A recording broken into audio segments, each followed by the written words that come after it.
नमस्ते विद्यार्थी मित्रों, आप सभी का फिर से एक बार मैं स्वागत करती हूँ। कक्षा 4 विषय हिंदी कविता 5। इस कविता में जिस प्राणी का उल्लेख किया गया है उस प्राणी के नाम को आपको पहचानना है। मैं उस प्राणी के बारे में वर्णन करूँगी, उसके ऊपर से आप सभी को उस प्राणी को पहचानना है कि उस प्राणी का नाम क्या है। यह प्राणी का शरीर काफ़ी विशालकाय होता है। यह प्राणी के 4 बड़े बड़े खंभे जैसे पैर होते हैं।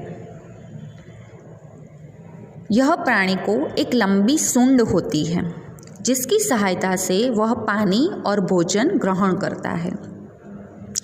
इस प्राणी की 2 छोटी छोटी चमकदार आंखें होती हैं। यह प्राणी को एक छोटी पूंछ होती है। इस प्राणी के 2 बड़े बड़े कान होते हैं। इस प्राणी को 2 चमकीले दांत होते हैं। इस प्राणी का उपयोग युद्ध में भी किया जाता है। यह प्राणी को हिंदू धर्म में भगवान श्री गणेश से जोड़कर देखा जाता है। यह बहुत उपयोगी जानवर है। तो बताइए इस प्राणी का नाम क्या है? सही जवाब, इस प्राणी का नाम है हाथी। तो इस कविता का नाम है धम्मक धम्मक आता हाथी। यह कविता श्री प्रयाग शुक्ल द्वारा रची गई है। श्री प्रयाग शुक्ल का जन्म 1940 में कोलकाता में हुआ था। सबसे पहले हम कविता का गान करेंगे, उसके बाद हम इस कविता को समझेंगे। आप सभी को मेरे साथ इस कविता का गान करना है। धम्मक धम्मक आता हाथी, धम्मक धम्मक जाता हाथी। धम्मक धम्मक आता हाथी, धम्मक धम्मक जाता हाथी। अपनी सूंड उठाता हाथी, अपनी सूंड गिराता हाथी। अपनी सूंड उठाता हाथी, अपनी सूंड गिराता हाथी। अपनी सूंड हिलाता हाथी, अपनी सूंड घुमाता हाथी। अपनी सूंड हिलाता हाथी, अपनी सूंड घुमाता हाथी। धम्मक धम्मक आता हाथी, धम्मक धम्मक जाता हाथी। जब पानी में जाता हाथी, भर भर सूंड नहाता हाथी। जब पानी में जाता हाथी, भर भर सूंड नहाता हाथी। कितने केले खाता हाथी, यह तो नहीं बताता हाथी। कितने केले खाता हाथी, यह तो नहीं बताता हाथी। धम्मक धम्मक आता हाथी, धम्मक धम्मक जाता हाथी। धम्मक धम्मक इस शब्द का अर्थ है जोश या तेज, या हम इस तरह से भी कह सकते हैं कि हाथी के चलने की आवाज़। तो हाथी किस तरह से आता है? जोश से आता है, तेज से आता है। हाथी की चलने की आवाज़ धम धम होती है। धम्मक धम्मक जाता हाथी, हाथी जिस जोश और तेज से आता है उस जोश और तेज से जाता भी है। अपनी सूंड उठाता हाथी, अपनी सूंड गिराता हाथी। हाथी अपनी सूंड उठाता है और अपनी सूंड गिराता भी है। अपनी सूंड हिलाता हाथी, अपनी सूंड घुमाता हाथी। हाथी अपनी सूंड हिलाता भी है और घुमाता भी है। धम्मक धम्मक आता हाथी, धम्मक धम्मक जाता हाथी। जब पानी में जाता हाथी, भर भर सूंड नहाता हाथी। हाथी जब पानी में जाता है तो वो क्या करता है? वो पानी सूंड में भरता है और नहाता है।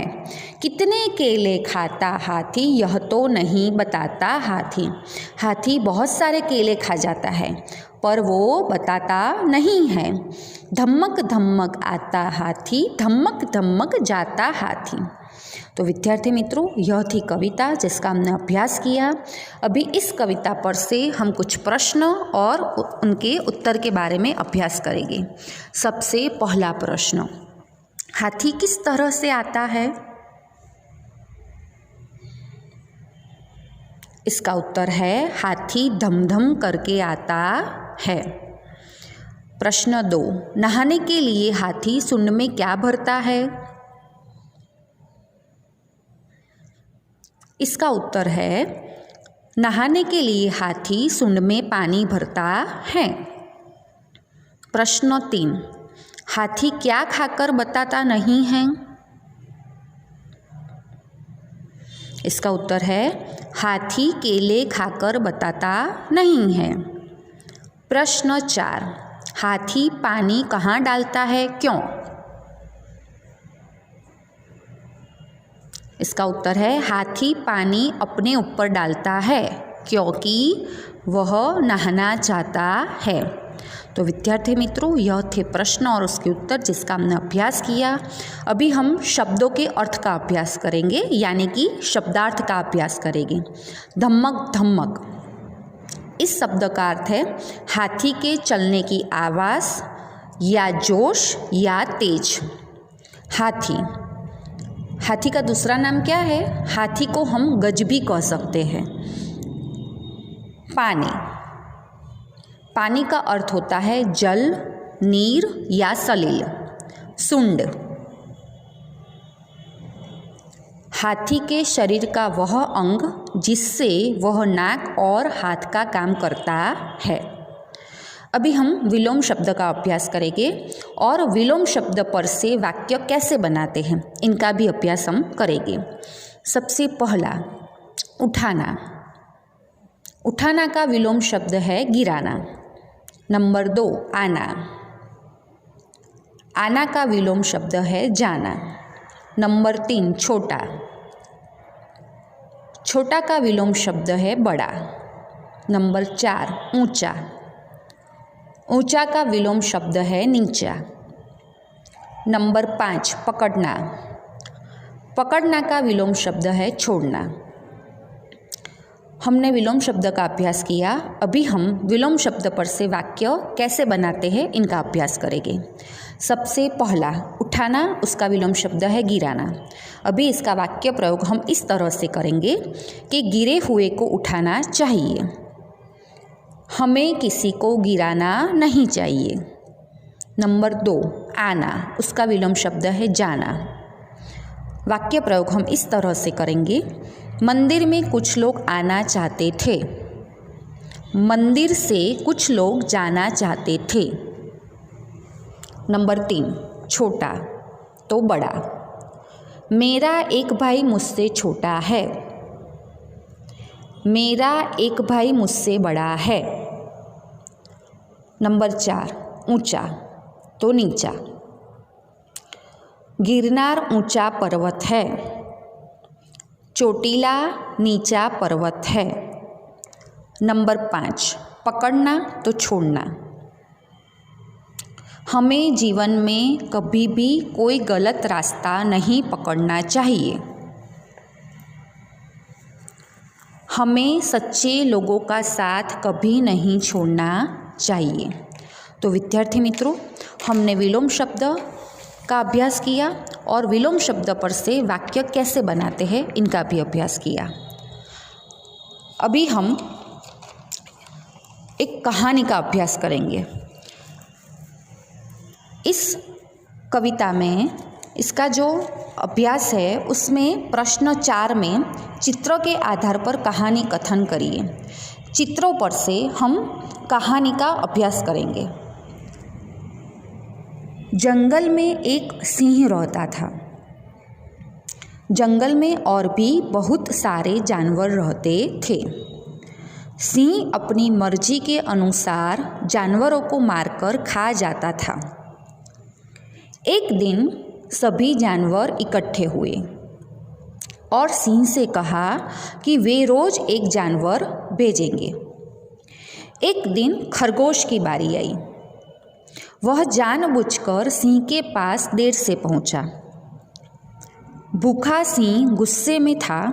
खरगोश ने कहा, रास्ते में एक दूसरा सिंह मिल गया था, उसने मुझे रोक लिया था।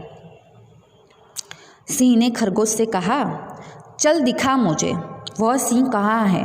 खरगोश की बात सुनकर सिंह को बहुत गुस्सा आया और उसने खरगोश को क्या कहा कि चल दिखा मुझे वह सिंह कहाँ है। खरगोश सिंह को एक कुएं के पास ले गया। उसने सिंह को कुएं के अंदर देखने के लिए कहा। आपको चित्र में भी दिखाई दे रहा है, सिंह कुएं के अंदर देख रहा है।